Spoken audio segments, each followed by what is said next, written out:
इस वीडियो के अंदर मैं डिस्कस करने वाला हूँ ग्रिप इन्वेस्ट प्लेटफॉर्म का रिव्यू करने वाला हूँ, जो कि एक अल्टरनेटिव इन्वेस्टमेंट प्लेटफॉर्म है।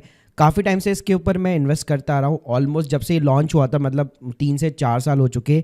तो मैंने इसके ऊपर बॉन्ड्स का भी एक्सपीरियंस किया हुआ है, लीज का भी एक्सपीरियंस किया हुआ है, और जो इन्वॉइस डिस्काउंटिंग है उसका भी एक्सपीरियंस किया हुआ है। प्लस ये सेबी रजिस्टर्ड प्लेटफॉर्म है, तो क्या ये सिक्योर है कि नहीं है, क्या क्या चीज़ें आपको एक एक चीज़ में ध्यान में रखनी चाहिए, तो ये सारी जानकारी देने वाला हूँ इस वीडियो के अंदर। तो प्लीज़ पूरा वीडियो यहाँ पे ज़रूर देखिएगा। और ग्रिप इन्वेस्ट अगर आप ज्वाइन करना चाहते हैं, मैंने अपने अफिलिएट लिंक डिस्क्रिप्शन बॉक्स में दे रखी है, जहाँ पे आपको कुछ एडिशनल रिवॉर्ड्स भी देखने को मिल सकते हैं। तो देखो, सबसे पहले तो अगर मैं प्लेटफॉर्म की बात करूं, तो पहले क्या होता था, जो भी डेट सिक्योरिटी वाले प्लेटफॉर्म थे वो सेबी रजिस्टर्ड नहीं थे, तो इसलिए हमें एक तो ज़्यादा भरोसा नहीं रहता था।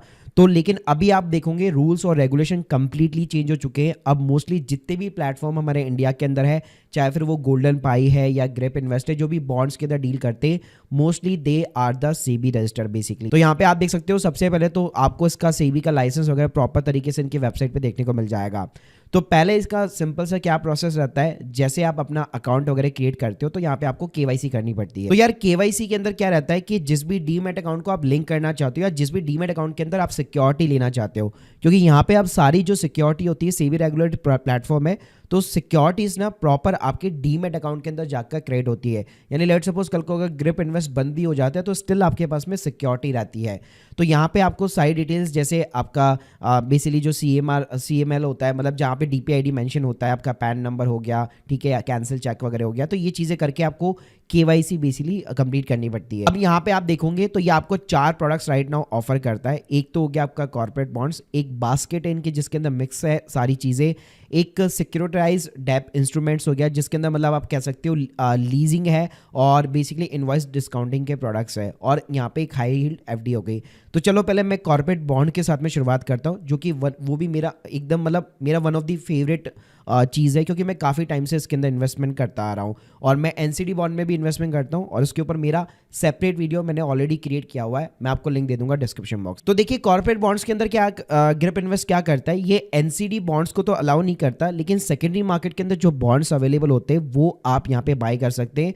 तो आपको 9 से 14% की रेंज के अंदर इंटरेस्ट रेट के ऊपर आपको कॉर्पोरेट बॉन्ड्स देखने को मिल जाते हैं।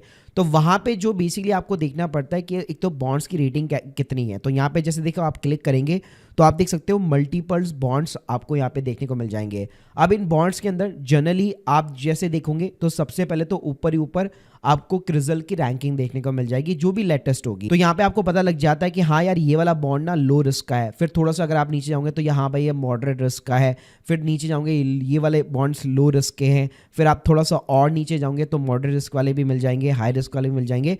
तो सबके ऊपर आपको एक लेबल लगा हुआ दिख जाएगा, ठीक है। इसके अलावा यहाँ पे प्रॉपर जैसे किसी भी बॉन्ड के ऊपर आप क्लिक करोगे तो यहाँ पे जितने भी बॉन्ड्स आप खरीदना चाहते हो, तो यहाँ पे पर्टिकुलर कोई रेंज नहीं है कि भाई इतना अमाउंट आपको मिनिमम इन्वेस्टमेंट करना है। कई बॉन्ड्स में मिनिमम इन्वेस्टमेंट केवल 1000 रुपये से भी शुरुआत हो जाता है, 10,000 से भी शुरुआत हो जाता है, और कुछ बॉन्ड्स के अंदर हाई अमाउंट भी रहता है। तो प्रॉपर यहाँ पे आप देख सकते हो कि राइट नाउ आज की डेट में अगर आप बाय करते हो तो आपको ये अमाउंट एक्रोड इंटरेस्ट के साथ में इतना अमाउंट 1 यूनिट के ऊपर आपको पे करना पड़ेगा। प्लस आपको रिटर्न कितना मिलेगा, कितने पीरियड में मिलेगा, तो जैसे अब इसका 5 महीने का रिमेनिंग टेन्योर है, YTM दिखा रहा है 9.6%, यानी इतना इंटरेस्ट रेट के ऊपर 5 महीने के अंदर आपका ये रिटर्न बनने वाला है। प्लस आप अपने रिटर्न्स को यहाँ पे विजुअलाइज भी कर सकते हो। तो इस तरह से भाई यहाँ पे अगर आप देखोगे यूगारो कैपिटल, नावी फिन्स, जो काफ़ी जाना माना नाम है बेसिकली, तो यहाँ पे आप देखोगे तो 11% का YTM देखने को मिल रहा है 14 मंथ्स के अंदर।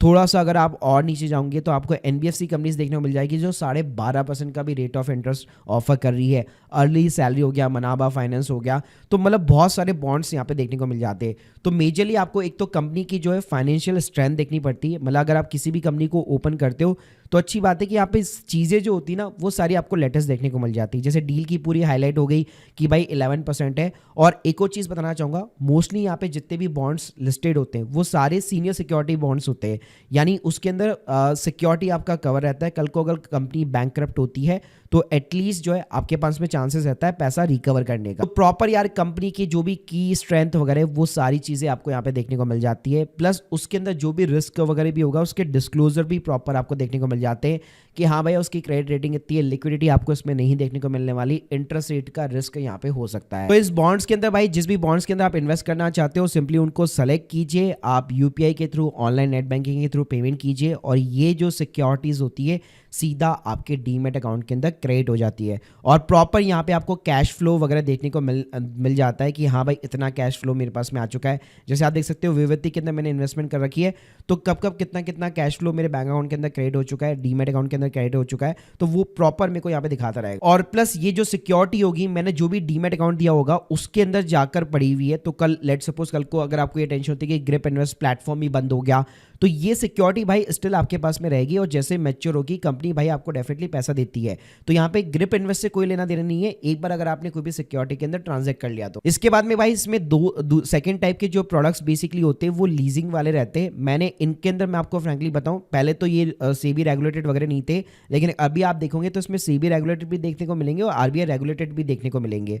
तो यहाँ पे आप देखोगे तो लीज के अंदर क्या होता है कि कोई कंपनी है उसको मान लीजिए कोई असेट्स चाहिए बहुत महंगी है तो वो लीज के ऊपर देती है, तो वो उसकी जो फंडिंग होती है वो बेसिकली यहाँ पे इन्वेस्टर कर सकते हो और उसके अगेंस्ट में जो भी लीज का रेंटल पेमेंट वगैरह होगा वही अपने आप में इन्वेस्टर को रिटर्न यहाँ पे प्रोवाइड किया जाता है। तो यहाँ पे आप देख सकते हो भाई 11% का 13 महीने के लिए है, 12.75% का 21 महीने के लिए। लेकिन सबसे बड़ी दिक्कत होती है कि इसमें जो टिकट साइज होता है मिनिमम इन्वेस्टमेंट का वो आप देख सकते हो एक लाख रुपए के समथिंग होता है। अगर आप आरबीआई रेगुलेटेड भी देखोगे तो उसमें भी ऑलमोस्ट 90,000 के समथिंग हमेशा रहता ही है। देखो अगर मैं लीज के बारे में बात करूँ तो ग्रिप जो पहले स्टार्ट हुआ था ना वो लीज इन्वेस्टमेंट से ही स्टार्ट हुआ था, लेकिन वहां पे तब ना आपको एलएलपी वगैरह बनती थी, वहां पे जो है साइनिंग वगैरह होती थी, लेकिन वहां पे ना थोड़ी सिक्योरिटी वगैरह ज़्यादा नहीं मिलती, तो मैंने कभी इसको ट्राई नहीं किया, सिर्फ एक बार ट्राई किया हुआ है। इसके अलावा यहाँ पे आपको एक बास्केट का ऑप्शन मिल जाता है। बास्केट में अच्छी चीज़ है कि इन्होंने क्या कर रखा है अपना ना स्मॉल केस बना रखा है, मतलब एक तरह से आप कह सकते हो जैसे स्टॉक्स कोई प्रीमेड स्टॉक्स का पोर्टफोलियो बना हुआ हो वैसे यहाँ पे बास्केट बनी हुई है, जिसमें अगर आप देखोगे फॉर एन एग्जांपल ये 22,000 रुपये का एक बास्केट है, तो यहाँ पे अगर आप देखोगे तो यहाँ पे 5 तो ना बॉन्ड दिए गए हैं। जी हाँ, तो नावी का है और निंडो होम फाइनेंस का है, युगारो का है, इंडेल का है।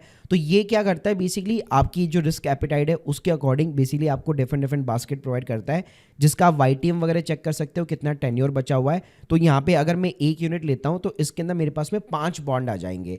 तो इस तरह से यहाँ पे different kind of the basket भी यहाँ पे बना रखी है जो कि प्रॉपर सेबी रजिस्टर रिसर्च जो एनालिस्ट होते हैं उनके थ्रू यहाँ पे अप्रूव्ड है। इसके अलावा भाई फिर एक एफडी का ऑप्शन है, तो एफडी तो भाई स्टेबल मनी बहुत सारे मार्केट में अब तो आ चुके हैं और ये भी राइट नो बजाज फिनसर्व की बेसिकली आपको एफडी प्रोवाइड करता है। तो देखो अगर मैं ओवरऑल बात करूँ तो मैंने इसको जो यूज में लिया है, मेरा जो एक्सपीरियंस सबसे बेटर रहा है इसके अंदर वो बेसिकली यहाँ पे जो है बॉन्ड्स के रिगार्डिंग रहा है, क्योंकि स्क्रीन के सामने आप देख सकते हो कि जैसे मेरा एक बॉन्ड था युगारो कैपिटल का वो भी यहाँ पे ऑलमोस्ट कंप्लीट हो चुका है, मतलब सारा रिटर्न मेरे को मिल चुका है।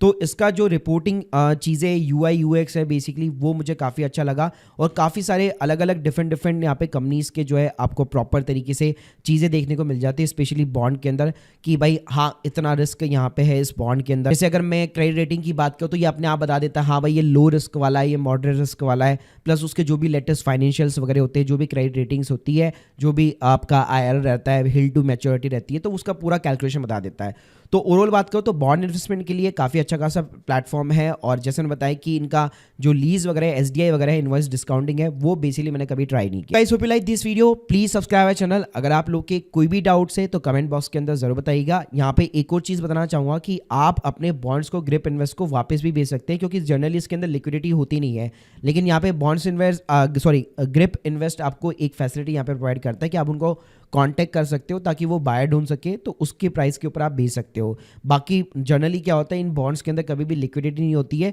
आपको बस 2 से 3 चीज़ें ध्यान रखनी है कि एक तो भाई जो क्रेडिट रेटिंग है बॉन्ड्स की वो अच्छी होनी चाहिए, इंटरेस्ट रेट ठीक ठाक चलेगा। क्रेडिट रेटिंग अगर बेकार होगी तो ऑब्वियसली बात है इंटरेस्ट रेट आपको हाई देखने को मिलेगा।